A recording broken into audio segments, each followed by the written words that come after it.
Esse notebook Dell está aparecendo uma mensagem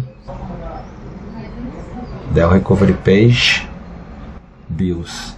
Eu já vi aqui em rollback, marquei a opção e vim em continuar. Mesmo assim eu fiz já umas 3 vezes, ele não está voltando à versão anterior. Então agora eu vou vir em Reset BIOS, vou dar Enter aqui, eu vou descer a setinha do teclado até continuar. Ele pergunta se eu quero confirmar. Sim, ok, não, continua. Então provavelmente é um problema mais sério. Vou agora na Recovery BIOS, vou descer a setinha aqui, continuar, sim, e vamos ver.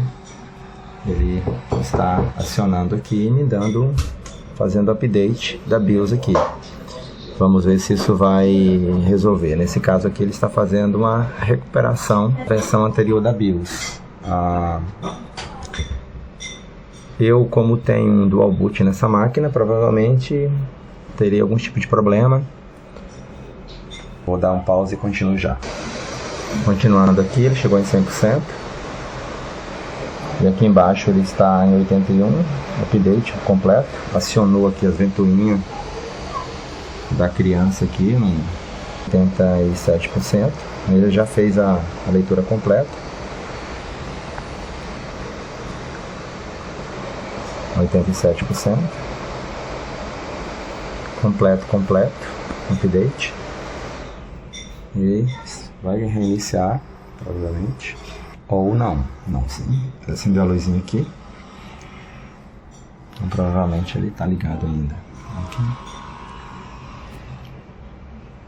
Por favor, espere a instalação do sistema de update.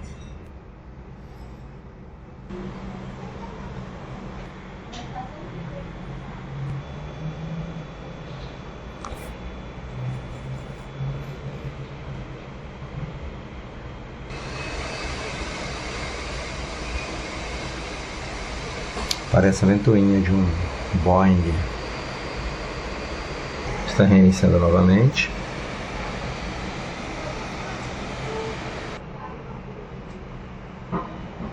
Bom, eu creio que restaurou a BIOS, pelo que eu vi. Não mudou o ambiente operacional e nem o bootloader, né? Para quem não sabe, o bootloader é uma camada antes da escolha do sistema operacional. Espero que esse vídeo sirva para você também. Tá aqui, beleza, muito bom. Resolvido, abraço.